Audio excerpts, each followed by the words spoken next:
암 치료 성적에 대해서는 사실 많은 의문들이 있습니다.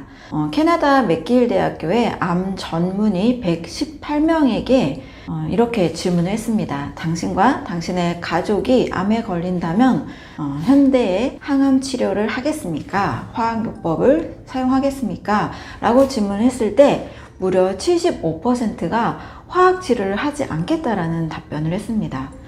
4명 중에 3명, 그것도 암 전문의 선생님들이 한 답변인데요. 이것을 우리는 좀 한번 깊게 생각해 볼 필요가 있습니다.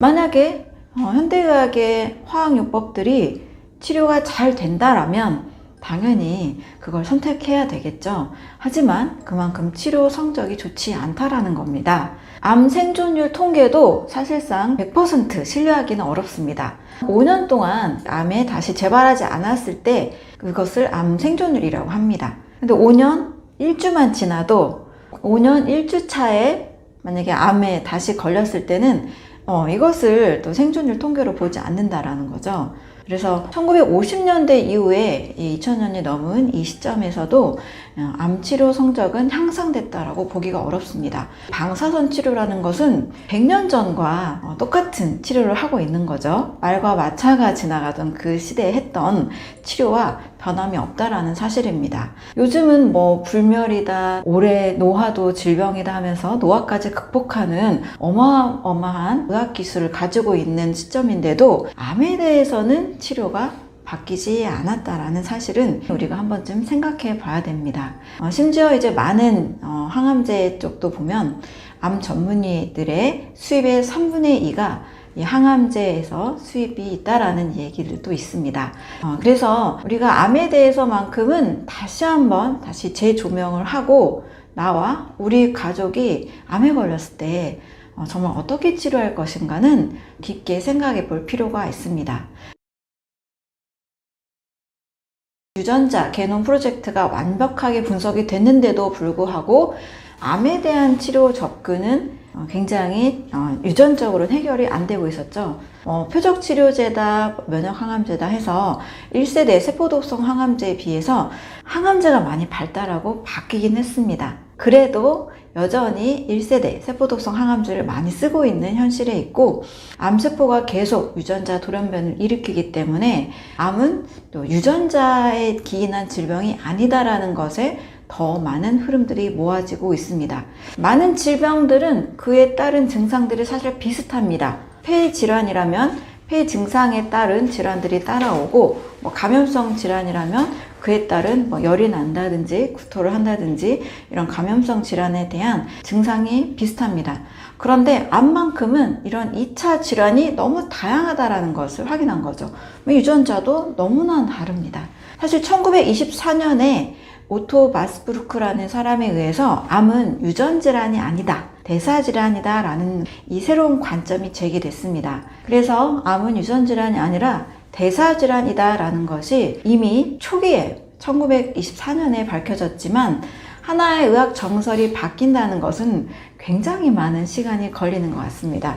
무려 거의 100년이 지난 2012년에 토마스 세이프리드라는 사람에 의해서 암은 대사질환이다 라는 책이 다시 나오고 이때부터 좀 더 주목하기 시작했습니다. 최근에는 후속 유전학 발견에 의해서 DNA 자체보다 DNA가 변하는 그 환경에 더 주목하기 시작했습니다. 이러한 관점으로 볼 때 암은 유전질환이 아닌 대사질환이다 라고 조금 더 정확하게 확인이 되어 가는 것 같습니다. 암이 대사질환이라는 측면에서 본다면 더더욱이 종양을 제거하고 화학요법이나 방사선 치료나 또 이런 수술에 의해서 암을 접근하는 방식은 더더욱 본질적인 접근은 아니라고 할 수가 있습니다.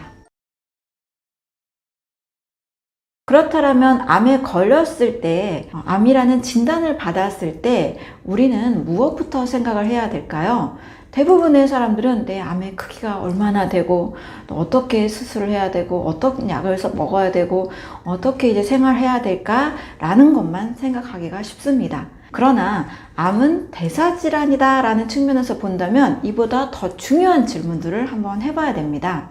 진짜 질문은 암이 왜 생겼는지, 왜 내 몸을 혹사시킬 만큼 내 몸이 목숨을 걸고 싸워야 될 만큼 내가 무슨 일을 하고 있는지 또는 무슨 일을 하지 않았는지를 생각해 봐야 됩니다. 또 왜 암이 병이라고 생각하는지를 다시 한번 생각해 봐야 됩니다. 그리고 세 번째는 암이 사람을 정말 죽이는지에 대한 것도 다시 한번 생각해 봐야 됩니다. 자, 이런 질문들은 보통 많이 하는 질문들이 아닙니다. 이 세 가지 질문에 대한 배경은 암은 사람을 죽이는 것이 아니고 어떠한 신진대사에 의해서 또는 나의 라이프 스타일에 의해서 생겨난 것이고 또 나의 라이프 스타일을 교정하면 다시 암은 사라질 수도 있다는 것을 전제를 합니다. 자, 이런 관점에서 보면 암은 내 인생을 다시 한번 돌아보게 만드는 하나의 전환점이 될 수 있고 오히려 새로운 기회가 될 수 있다는 상당히 큰 희망도 제시를 합니다. 우리가 암이라는 것을 경험하고 또 다른 건강한 삶을 만들 수도 있다는 거죠. 실제 미국과 유럽과 또 우리나라에서도 암이라는 것을 경험하고 더 몸이 건강해지고 또 더 나은 삶이 된 분들의 사례가 아주 많습니다. 나와 우리 가족이 암을 경험하고 있다라면 이것을 어떻게 없애고 어떻게 무슨 약을 먹고 이것보다는 나의 삶을 되돌아보고 나의 삶과 또 나의 건강한 몸을 위해서 다시 설계하는 방향으로 생각하시면 좋겠습니다.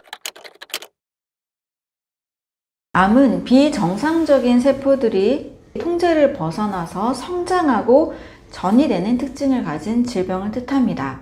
종양이라는 것을 인식할 때는 약 1세제곱cm, 10억 개의 세포가 모인 상태에서 일기라는 진단을 하게 됩니다. 암세포의 특징은 무한 증식한다는 특징이 있고 세포의 수명을 결정하는 텔로미어라는 유전자의 영향을 받지 않아서 영원히 사는 세포라고 할 수가 있습니다. 이렇게 생각하면 암은 굉장히 무서운 세포이고 없애야 되고 태워야 되고 죽여야 되는 세포로 인식하기 쉬운데요. 암세포의 특징 세 가지에 대해서 말씀을 드리겠습니다.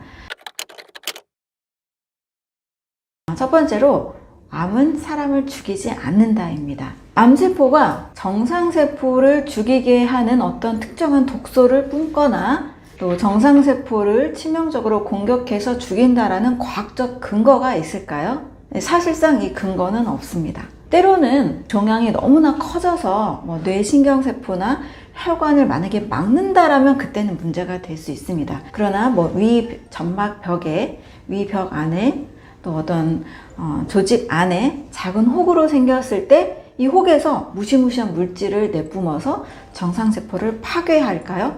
그렇지는 않는다라는 것입니다. 그래서 암세포 자체가 정말 독소를 내뿜어서 무서운 건지 또는 이 암세포를 해결하기 위해서 사용하는 항암제가 더 무서운 건지 우리는 좀 정확하게 확인을 할 필요가 있습니다. 암세포가 사람을 죽이지 않는다라는 근거는 사실상 여러 가지가 있습니다. 영국의 의학 전문지로 유명한 랜싯에서는 조기 암 검진이 오히려 불필요한 치료로 이어지는 경우가 더 많다라고 이야기를 합니다. 왜냐하면 갑상선암이나 췌장암이나 전립선암의 경우에는 알지 못한 채 그대로 그냥 가지고 있다가 오히려 사망 후에 부검에서 발견되는 확률이 30에서 40% 더 많다는 것이 확인이 됐습니다. 그러면 이 암으로 인해 사망한 걸까요? 그렇지 않은 겁니다. 다른 질병 또는 교통사고로 인해 사망을 했는데 몸을 부검하다 보니까 종양도 있더라라는 것을 확인하게 된 거예요. 그러면 이 종양들이 갑상선이나 췌장이나 전립선에서 발견된 이 종양들이 사람을 죽이는 역할을 하지 않았다라는 것을 뜻합니다. 남성 사망자의 그 몸을 또 부검을 했을 때 약 33%는 전립선암이 발견이 됐습니다.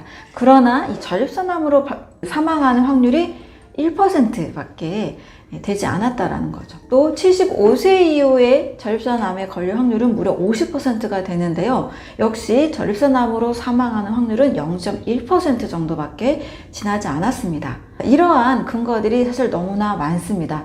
이런 종양들은 마치 우리 피부에 사마귀가 나거나 여드름이 났을 때 그것으로 인해서 치명적인 증상이 오는 게 아니잖아요. 이것처럼 몸속에 작은 혹들로 그냥 존재하다가 때로는 사라지기도 하고 때로는 다른 질병으로 인해서 사망하기도 하는데, 너무나 많은 이 조기 검진이나 건강검진으로 인해서 항암제나 다른 사고로 전이 재발돼서 사망하는 것도 훨씬 더 많다라는 것을 뜻합니다. 그렇다면 암은 걸리기 어려운 걸까요? 암은 걸리기 어렵다라는 이야기도 말씀을 드리겠습니다. 제가 국립암센터에서 암세포를 배양해서 종양 모델을 만들기 위해서 주입하는 실험을 했습니다. 이 마우스는 오히려 면역력이 더 떨어져서 암에 걸리기 더 쉬운 모델입니다. 왜냐하면 면역기관인 흉선을 제거한 마우스입니다. 이 마우스는 면역력도 더 떨어져 있는 상태고, 최소한의 이 혈액에 있는 백혈구 정도, 또 림프 기관밖에 없는 상태입니다. 아주 중요한 면역기관인 흉선이 없기 때문이죠. 이 마우스에 암세포를 심습니다. 논문에는 3 곱하기 10의 3승, 약 3000개 정도의 암세포를 주입하면 1세제곱cm의 종양이 잘 만들어진다라고 되어 있습니다. 저도 이 프로토콜대로 암세포를 세서 동물의 피하에 이제 종양 모델을 만들기 위해서 주입을 했습니다. 그런데 실험이라는 게 잘 진행이 되면 좋겠는데, 제가 3000개의 암세포를 주입을 했는데도 불구하고 동물의 이 피하에 동그란 이 종양이 생기는 게 쉽지 않았습니다. 저는 모델을 만들어야 되니까 3000개에서 안 됐으면 이제 어떻게 해야 될까요? 암세포를 더 늘려야 되겠죠. 3만 개, 10배를 더 늘렸습니다. 그런데도 한 2, 3주가 지나도 이 종양이 잘 생기지 않는 거예요. 자, 이런 식으로 3만 개, 30만 개, 300만 개, 제가 무려 3천만 개까지 세포수를 늘려서 겨우 종양을 만들어냈습니다. 이 마우스는 100g도 안 되는 아주 조그만 마우스거든요. 이 조그마한 마우스가 300만 개의 이 암세포들을 어떻게 했을까요? 최소한의 면역력으로도 마우스는 암세포를 처리했다는 뜻이 됩니다. 암세포를 좀 넣는다고 해서 암이 쉽게 걸리지는 않는다라는 겁니다. 사람의 몸도 원래 암이 잘 생기도록 만들어진 몸이 아니라는 거예요. 옛날에 비해서 요즘 사람들이 훨씬 암에 많이 걸리잖아요. 그 이유는 뭔가 환경이 많이 바뀌고 다양한 요소들이 암이 생기기 쉬운 토양으로, 몸의 체질로 바뀌었다는 뜻입니다. 사람이 정상적으로 먹어야 될 음식을 먹고 좋은 환경에서 좋은 생각을 하면서 산다라면 암은 결코 쉽게 걸리지 않은 병이 될 것입니다. 암은 갑자기 걸리는 것도 아니고 어떤 유전자에 의해서 걸리는 것도 아니고 더 쉽게 걸리는 병도 아니라는 점을 꼭 이해를 하시면 좋겠습니다. 암의 두 번째 특징은 암은 대사질환입니다. 유전자 게놈 프로젝트가 완성이 됐지만 암은 정복되지 못했습니다. 유전질환이라면 어떤 특정 유전자에 대해서 치료를 하면 극복이 돼야 되는데, 암은 전혀 다른 특이적인 유전자들이 너무나 많다라는 거죠. 암세포마다 유전자가 너무나 다르고, 또 유전자 치료를, 표적 치료를 하다가도 암세포는 또 돌연변이를 일으킵니다. 그래서 암은 토마스 사이프리드에 의하면 대사질환이다 라고 다시 한번 개념이 정리가 됐습니다. 과학자들이 많이 사용하는 말이 있는데요. 총을 장전하는 것은 유전자지만 방아쇠를 당기는 것은 환경이다 라는 말이 있습니다. 후성 유전학에 의해서 DNA 자체보다 이 DNA가 메틸화되는 그 환경에 따라서 서로 다른 단백질이 만들어지는데요. 바로 DNA를 변형시키는 환경이 훨씬 더 중요하다는 겁니다. 이 환경에는 식이 습관, 스트레스, 운동, 또 물, 또 공기와 같은 다양한 요소들이 있을 수 있습니다. 그래서 암에 걸린 사람들이 도시에서 스트레스를 받아가면서 굉장히 많은 업무나 어떤 관계에 의해서 고통을 겪다가 마음을 다 내려놓고 산이나 섬에 갔을 때 좋은 물, 좋은 공기, 좋은 음식, 또 좋은 생각을 하면서 회복되는 이야기들이 상당히 많은 이유가 됩니다. 자, 암은 이제는 더 이상 가족력이나 유전질환이 아니라 대사질환이다. 그리고 후성 유전학에 의해서 환경을 바꾸면 우리 몸의 DNA는 전혀 다르게 발현이 된다는 것을 꼭 이해하시기 바랍니다. 후성 유전학이라는 것은 에피제네틱스라는 영어로 표현이 되는데요. 제네틱이 유전학이잖아요. 에피, 뭐뭐 위에 있다. 유전학 위에 있다라는 의미인데요. 좀 더 자세히 설명을 드리면 유전자를 바꾸는 모든 환경적인 요인을 의미합니다. 유전자라는 것은 사실 결정이 되어 있는 암호, 코드라고 할 수 있습니다. 그러나 DNA 메틸레이션이라는 과정을 통해서 전혀 다른 유전자로 바뀌기도 합니다.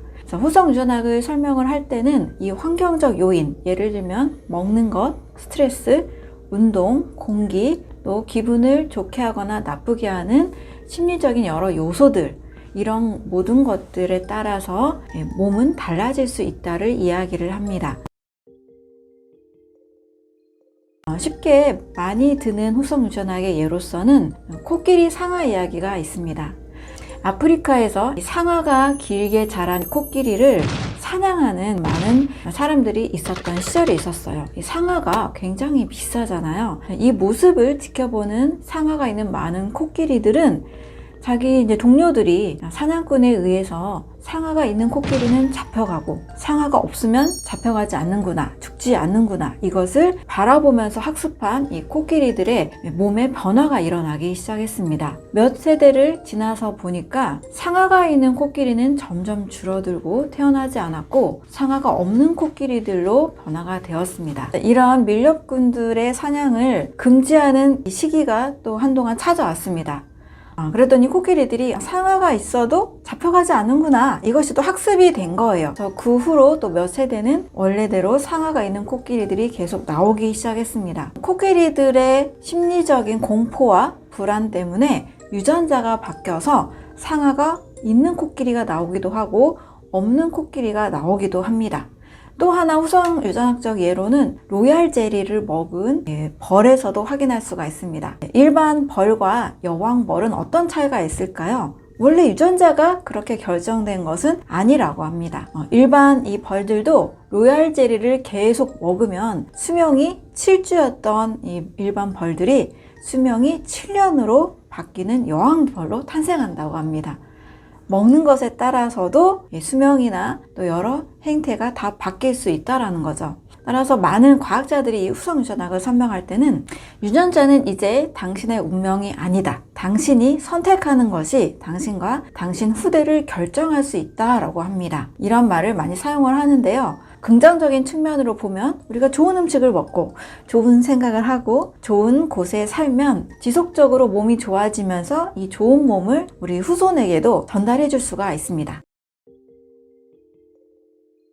반대로 가공식품, 나쁜 음식, 정크푸드를 계속 먹다 보면 나도 몸이 상할 뿐만 아니라 우리 후대까지도 몸을 상하게 할 수 있다는 겁니다. 이 후성 유전학을 잘 이용한다라면 내가 만든 건강한 몸을 이 후대까지도 계속 넘겨줄 수 있다는 거죠. 따라서 이젠 더 이상 유전자나 가족력에 지배받는 그 생각과 삶의 양식에서 우리는 벗어날 수가 있습니다. 부모님이 고혈압과 당뇨가 오셨다. 그래서 나도 고혈압과 당뇨 또는 암까지도 걸릴 수 있다를 믿고 계신 분들이 상당히 많이 계십니다. 저는 꼭 말씀을 드립니다. 선천적인 당뇨이냐, 선천적인 고혈압이냐, 태어날 때부터 가지고 있었던 질병이냐, 그러면 유전이 될 확률이 높지만 후천적으로 50세에 넘어서 당뇨가 오시고 고혈압이 오시고 또 암이 왔다라면 그것은 대사질환이기 때문에 유전자로서 전달되는 것은 아니라고 분명히 말씀을 드립니다. 단 집안의 어떤 환경적인 요인, 한마디로 후성 유전학적 요인이죠. 먹는 습관, 또 비슷한 생활 양식, 비슷한 생각의 패턴들, 이런 것들이 환경이 학습이 되고 환경이 유전이 되기 때문에 그럴 때는 같은 질병에 걸릴 확률이 높아질 수 있습니다. 하지만 부모님이 50대 이후에 후천적으로 발생한 만성질환에 대해서는 절대 가족력을 믿지 않으셨으면 좋겠습니다. 가족의 환경이 학습되는 거지 유전자가 전달되는 것은 아닙니다. 2010년 타임지에서 그리고 세계적인 유명한 저널인 네이처에서도 동시에 후성 유전학을 발표를 했습니다. 문제는 환경이야, 이 바보야 라는 굉장히 선정적인 문구로 많은 사람들에게 후선 유전학이 알려졌는데요. 그동안 유전자와 또는 가족력에 얽매여 있던 많은 사람들의 생각과 또 많은 불안증을 해결해 주는 학문입니다. 이미 결정된 유전자가 우리 몸 전체의 건강이나 질병을 결정짓는 것이 아니라 유전자가 발현되는 그 환경적 요소가 단백질을 만들고 몸에 변화를 준다는 이야기를 하고 있습니다. 그래서 이 중요한 환경이라는 것은 식이, 운동, 스트레스, 또 어떤 공기, 이 환경적 요소들을 뜻합니다. 일부러 비만한 쥐를 만든 실험이 있었습니다. 자, 유전자가 비만을 만들어냈기 때문에 우리 이런 이야기 많이 하잖아요. 나는 유전이야. 내가 뚱뚱한 것은 유전자가 그렇기 때문에 어쩔 수 없어. 이렇게 이야기를 하는데 비만 쥐도 후성 유전학적 요인으로 날씬쥐로 바꿀 수 있는 실험이 성공을 했습니다. 비만 쥐에게 엽산, 또 베타인, 콜린, 비타민 B12 같은 영양소를 충분히 공급을 하니까 뚱뚱한 쥐가 날씬한 쥐로 바뀌게 된 실험이 있었습니다. 그래서 후성 유전학이라는 것은 더 이상 우리가 가족력이나 유전자에 크게 얽매일 필요가 없다라는 것을 시사하고 있습니다. 하버드 의대의 마인드바디 연구소에서는 무려 질병이 걸리는 이유가 98% 생각 습관에 의해서 기인한다라는 이야기를 하고 있습니다. 네, 후성 유전학의 요인이 음식도 있고 운동도 있고 좋은 공기나 또는 스트레스 여러 요소들이 있는데요. 결국 많은 사람들이 질병에 걸린 이유 중에 가장 많이 차지하는 것이 마음, 곧 생각에서 비롯된다는 이야기를 아주 크게 이야기하고 있습니다. 아픈 분들의 심리를 보면 굉장히 불안하고 또 두려움이나 걱정, 근심이 굉장히 많은 것들을 볼 수가 있습니다. 후성 유전학의 이 스위치가 꺼지는 이유 중에 큰 요소가 바로 이 마음에 관한 요소라고 할 수가 있습니다. 코끼리 상어 이야기에서도 봤듯이 동물들도 동료들이 죽어가는 그 모습을 보면서 굉장히 큰 그 공포가 아예 상아를 만들지 못하게 하는 변화를 만들어낸 거죠. 그래서 우리가 다양한 많은 것들을 동시에 신경도 써야겠지만 가장 크게 플라시보 효과에서도 70~80%가 내 마음이 주는 변화가 굉장히 컸잖아요. 그래서 우리가 평상시에 걱정이나 불안이나 공포, 두려움들을 반드시 제거하는 습관도 함께 가질 때 건강한 유전자가 잘 발현이 돼서 건강한 몸을 만들어낼 수가 있습니다. 내가 만들어내는 이런 불안과 또 공포에 대한 느낌들은 내 몸도 바꿀 뿐만 아니라 내 후대까지도 바꾸는 거기 때문에 우리가 마음을 건강하게 만드는 것도 반드시 병행을 하는 것이 좋겠습니다.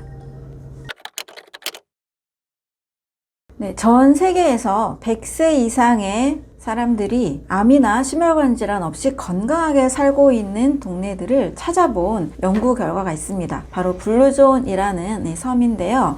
내셔널 지오그래픽 연구원인 댄 뷰트너가 10년이 넘는 기간 동안 전 세계를 뒤져서 찾아낸 결과입니다.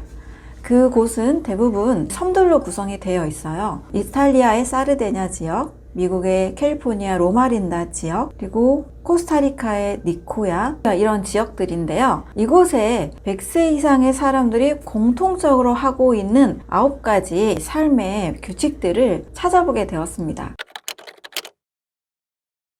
그중 첫 번째는 자연스러운 일상의 움직임입니다. 이것은 미국에서부터 운동이라는 개념이 건강을 위해서 도입이 된 지 수십 년이 지났는데요. 사실 우리가 건강을 위해서 헬스장에 등록을 하고 수영장에 다니고 이런 운동을 위한 특별한 시간을 만들잖아요. 그런데 미국인의 통계상 하루에 2시간씩 체육관에 달려가서 운동을 하는 것보다 일상의 생활에서 늘 끊임없이 자연스럽게 움직이는 고강도 운동이 아니라 저강도 이런 움직임들, 또 가끔 중강도 정도의 움직임들이 오히려 더 수명 연장과 무병장수하는 삶에 더 도움이 됐다는 통계가 있습니다. 그래서 이 지역의 사람들을 보면 대체적으로 움직임이 많은 직업들을 갖고 있습니다. 사르데냐 같은 경우에는 양을 치는 이 목동의 삶이 굉장히 많은 부분을 차지했고, 은퇴 이후에도 정원을 가꾼다든지 텃밭에 채소를 기른다든지 동물들을 돌보거나 이런 움직임들이 끊이지 않았다고 합니다. 또 동네가 좀 가파른 언덕에 많이 위치한 사람들이 많이 있었다고 해요. 좀 가파르면 숨이 차잖아요. 요즘 우리는 자동차를 너무나 많이 타고 다니다 보니까 숨이 차오르는 경험을 많이 하기가 쉽지 않습니다. 근데 일상에서 이렇게 숨도 가끔 차고 늘 움직임이 끊임없이 있을 때 이러한 사람들이 건강한 삶을 유지하고 있었다고 합니다.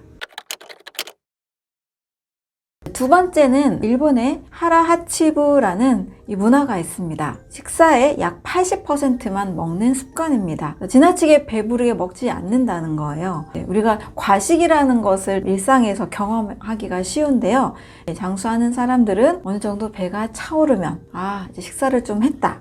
내 배에 이제 음식물이 잘 찼다라는 신호가 느껴질 정도까지만 식사를 하고 멈춘다고 합니다. 소식이 많은 사람들의 건강도 주고 또 심지어 부까지 가져왔다고 주장하는 사람들도 많이 있는데요.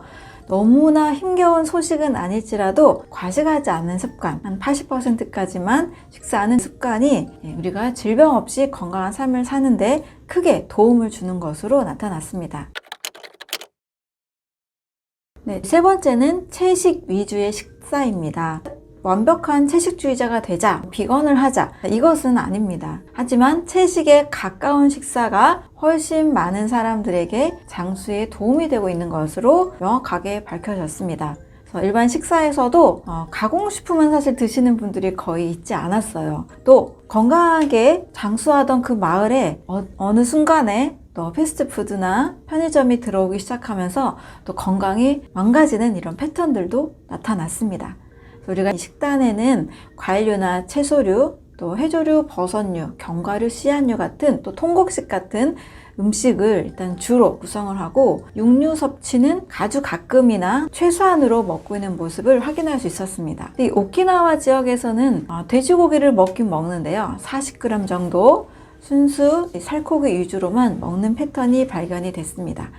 채식에 가까운 식단, 채식 지향 또는 비건 지향이라는 말도 쓰는데요. 이 생태계도 보호하면서 또 지구 환경도 보호하면서 우리 건강도 챙길 수 있는 좋은 식사라고 할 수가 있습니다.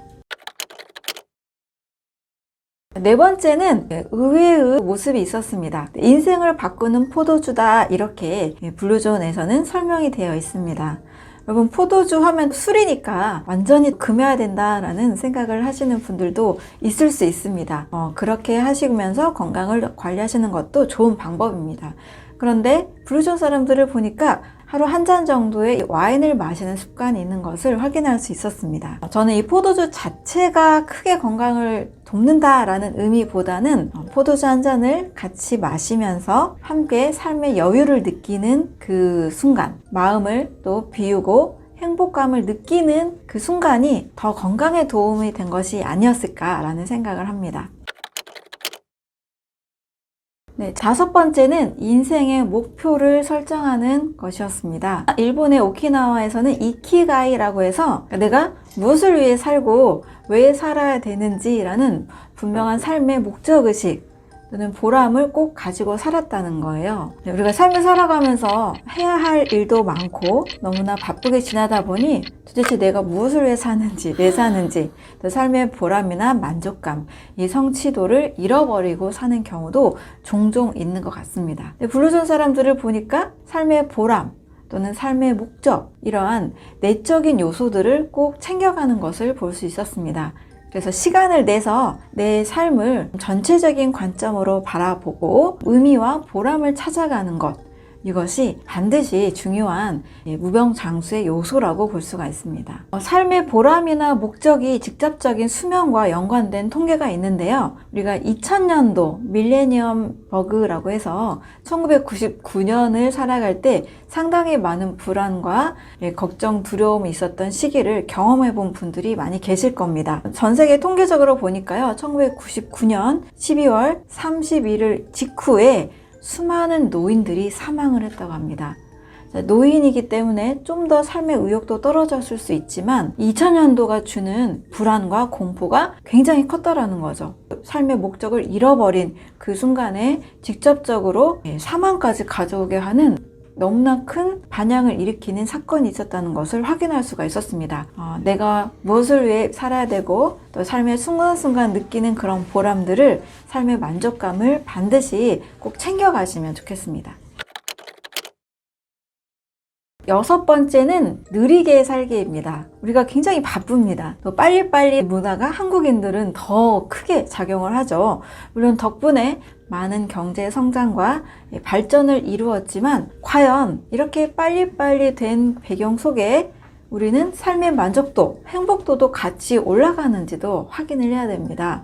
근데 의외로 경제 성장이나 전 세계적으로 많은 문명의 발전이 있었지만 이것과 비례적으로 행복도가 증가하는 것은 아닌 것 같습니다. 오히려 우리의 기준보다 훨씬 더 잘 살지 못하는 국가와 그런 국민들이 더 행복하다고 느끼는 사람들도 많이 있잖아요. 그래서 좀 느리게 사는 삶의 문화, 빨리빨리 해서 결국 얻어내고자 하는 것이 무엇인지, 우리는 건강하게 행복하게 사는 것이 가장 중요하다는 것을 놓치지 않았으면 좋겠습니다. 또 빨리빨리 하는 이 문화 속에서 압박과 경쟁을 우리는 늘 견뎌야 되고 그 속에서 많은 스트레스를 겪게 됩니다. 이 스트레스는 몸에 염증 수치를 올리고 혈압과 혈당 수치, 몸에 만성적으로 스트레스 호르몬의 부작용을 가져오게 됩니다.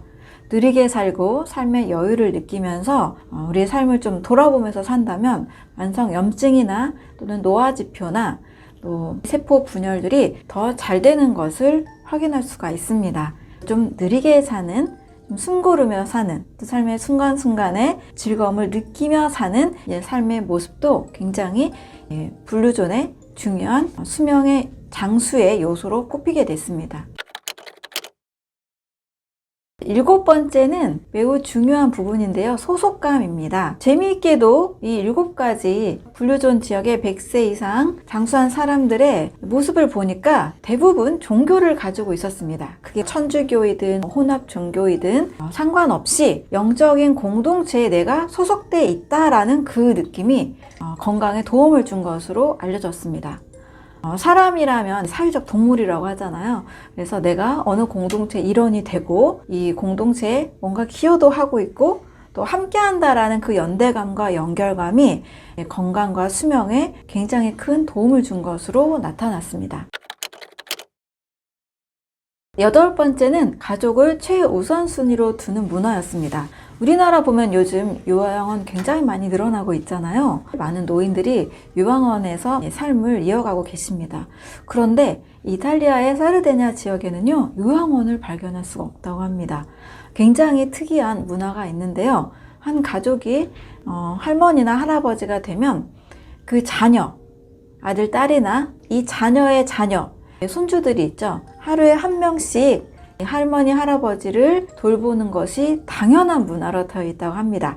그것을 미안해하지도 않고 또 그것을 힘든 일로 여기지도 않습니다. 우리가 사랑을 받았기 때문에 또 사랑을 돌려드리는 것을 너무나 당연하게 여기고 있다는 거예요. 그것에 대해서 힘겨워하거나 또는 미안한 마음이 없이 아예 사르데냐 지역에 익숙한 문화로 자리 잡고 있는 모습을 확인할 수 있습니다. 그 속에서 할머니로서 또 할아버지로서 이 자녀들의 돌봄을 받으면서 나이가 많더라도 아프지 않고 건강한 삶을 계속 이어갈 수 있었다는 거죠. 또 이와 같이 대부분의 많은 지역들은 가족을 중시하는 이 문화가 무병장수의 삶에 큰 도움을 주는 것으로 확인이 됐습니다. 9번째는 좋은 가치관을 공유하는 모습이었습니다. 블루존이라는 좋은 가치관이 있지만 그것을 나 혼자서 실천한다는 것은 굉장히 어려울 겁니다. 대부분의 지역은 공동체를 이루고 있었고 좋은 가치관을 공유하면서 일상의 삶에서 음식뿐만 아니라 굉장히 잘 웃고 행복하고 여유로운 삶의 패턴을 발견할 수 있었습니다. 이 블루존을 탐험한 댄 뷰트너는 블루존의 이 환경을 미국의 어느 한 특정 시에 도입을 해서 그것을 공유하는 문화를 만들어 갔을 때 혼자서 열심히 운동하고 좋은 식습관을 만들려고 하는 사람보다 훨씬 더 빠르게 그리고 쉽게 건강이 나아지는 모습을 확인할 수 있었다고 합니다. 내가 건강에 대해서 좋은 습관을 만들려고 한다면 이 가치관을 함께 공유할 수 있는 사람을 곁에 두는 것, 이왕이면 또 팀으로서 공동체로서 함께하는 것, 이것이 매우 중요한 요소로 밝혀졌습니다. 분류존의 9가지 무병장수에 가까운 삶의 원칙들을 보니까 단순히 음식만 있었던 것은 아니라는 것을 확인할 수가 있습니다. 그래서 우리 함께하는 삶의 문화와 또 우리 마음을 공유할 수 있는 사람들과 좋은 가치관, 습관을 공유할 수 있는 환경을 만들어가는 것이 매우 중요하다고 볼 수 있습니다. 그래서 오늘 이런 내용들을 여러분들이 잘 들으셨다면 어떻게든 좋은 것을 잘 실천할 수 있는 친구를 찾고 또 팀을 찾는 것을 꼭 실행을 하신다면 나와 또 함께하는 사람들의 건강한 삶에 큰 도움을 줄 수 있을 것입니다. 시냐 히롬이라는 세계적인 명의가 있습니다. 이분은 전 레이건 대통령, 영화배우 저스틴 호프만, 또 패션 디자이너인 베라 왕, 이런 세계적인 리더들의 주치의로 활동을 했던 유명한 의사입니다. 또 굉장히 유명한 획기적인 수술을 하나 개발했는데요. 대장의 폴립 수술을 대장 내시경을 하면서 개발한 최초의 사람이기도 합니다. 지금까지 위와 장의 내시경을 40만 건 이상 관찰한 분으로서 이분이 어떤 음식을 먹었는지 바로 알 수 있는 실력을 갖춘 명의입니다. 또 굉장히 인상적이었던 부분이 이분을 만나서 수술을 한 사람들은 암의 재발과 전이가 없었다라는 겁니다. 그래서 지금까지 암으로 사망한 사람들의 사망 진단서를 단 한 건도 쓰지 않았다라는 기록을 가지고 있는 분입니다. 이 시냐 히로미가 본인도 이러한 생활 습관을 하고 있고 또 이렇게 할 수 있도록 환자들을 돕는다고 하는데요. 그 7가지를 말씀드리도록 하겠습니다. 첫 번째는 좋은 식사입니다. 시냐 히로미를 통해서도 알 수 있는 것은 고기, 우유는 몸을 산성화시키고 나쁜 물질들을 만들기 때문에 안 먹도록 만드는 채식 위주의 식사였습니다. 두 번째는 좋은 물을 마시는 겁니다. 사람의 몸은 70%가 수분으로 이루어져 있잖아요. 그래서 전해질이 깨끗하고 미네랄이 풍부한 물, 좋은 물을 마시도록 권고하고 있습니다. 세 번째는 잘 먹고 잘 사자 이런 말이 있잖아요. 규칙적인 배변 활동입니다. 잘 먹고 우리 몸에 쌓여있는 노폐물들은 잘 배설해야 됩니다. 그래서 하루 한 번씩 화장실에 가는 것, 또 만약에 심각한 질병이 있다거나 배설 기능이 너무 안 될 때는 관장을 통해서라도 장에 있는 나쁜 물질을 배설할 수 있도록 이야기하고 있습니다. 네 번째는 적당한 운동입니다. 고강도의 운동을 억지로 힘겹게 하는 것이 아니고 자연스럽게 일상에서 움직임을 늘려가는 것, 또 중강도 정도의 적당한 운동을 하는 것. 저도 운동을 1시간 정도로 제한을 하고 있는데요. 몸의 유연성을 풀어주는 스트레칭이나 걷기나 산책과 같은 무리하지 않은 운동, 또 적당한 근력 운동, 이런 정도로 적당한 운동을 권하고 있습니다. 네 번째는 적당한 수면과 휴식입니다. 잠을 잘 자는 것이 보약이라는 말도 있잖아요. 잠의 중요성을 바쁘게 살다 보니까 많이 놓치기도 하는데요. 숙면은 우리 몸에 영향을 굉장히 크게 미칩니다.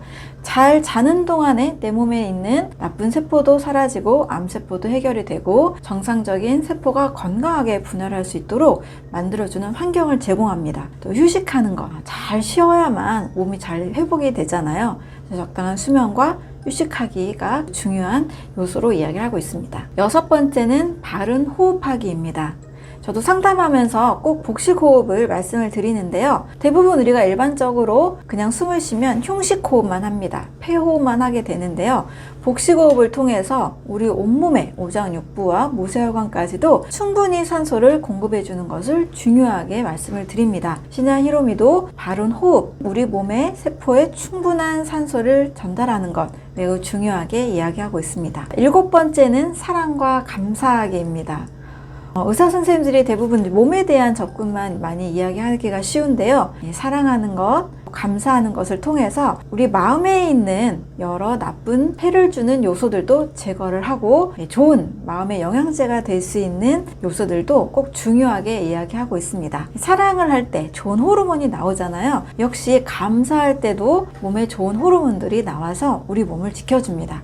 화를 내거나 미워하거나 싸우거나 갈등의 요소가 깊을 때는 역시 몸에 나쁜 호르몬이 나오게 됩니다. 그래서 7번째까지 사랑과 감사하기를 통해서도 우리 몸을 건강하게 만들어야 된다라고 이야기하고 있습니다. 방금 말씀드린 7가지 원칙을 잘 생각해 보시면서 분류존의 9가지하고도 많이 겹치잖아요. 내가 실천할 수 있는 것, 꼭 하나라도 꾸준히 실천하셨으면 좋겠습니다.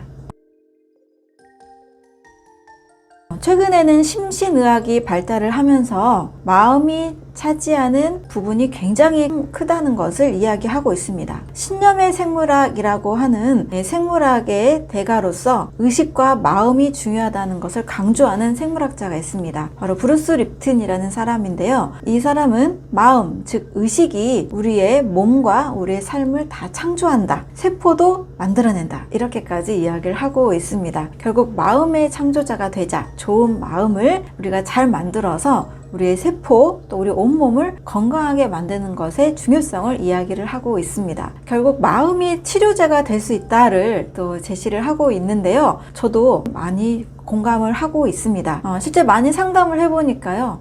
만났을 때 상담을 하는 사람들로부터 느껴지는 그런 긍정적인 기운이나 힘들고 부정적인 기운들이 있습니다. 역시 두려움이 많고 굉장히 부정적으로 예민하신 분들의 경우 몸도 많이 아픈 모습을 볼 수가 있었습니다.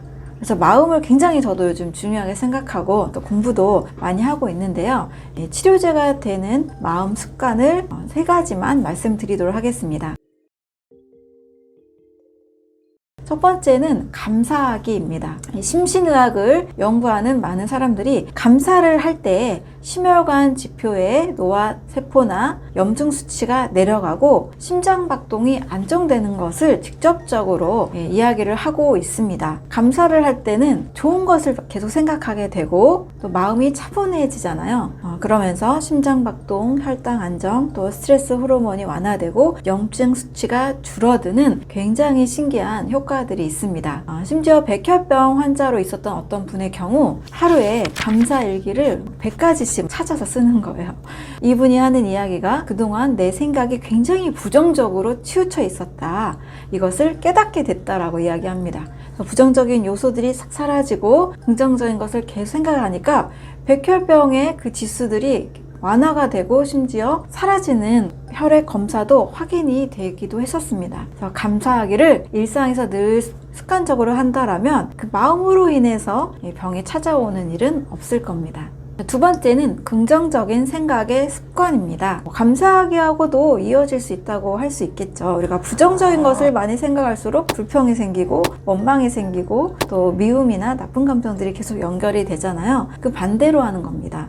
그래서 긍정적인 생각 습관. 어떤 일이 일어났을 때 이걸 통해서 좋은 일로도 될 거라는 것을 우리가 기대해 보는 거죠. 긍정적인 생각 습관을 계속 가질수록 뇌는 변한다고 합니다. 바로 이것을 뇌의 신경 가소성이라고 하는데요. 스탠포드 대학의 심리학자인 캐롤 드웨 박사는 긍정적으로 생각하는 이 학생들의 수학 성적을 확인해 본 적이 있습니다. 우리는 공부라는 것은 지능으로만 생각하기 쉬운데요. 나는 수학 성적이 올라갈 수 있어. 나의 머리는 나쁘지 않아. 내 머리는 좋아질 수 있어. 라고 생각하고 공부를 한 학생들의 수학 성적을 살펴보니까 계속 향상되는 결과를 가져왔다고 합니다.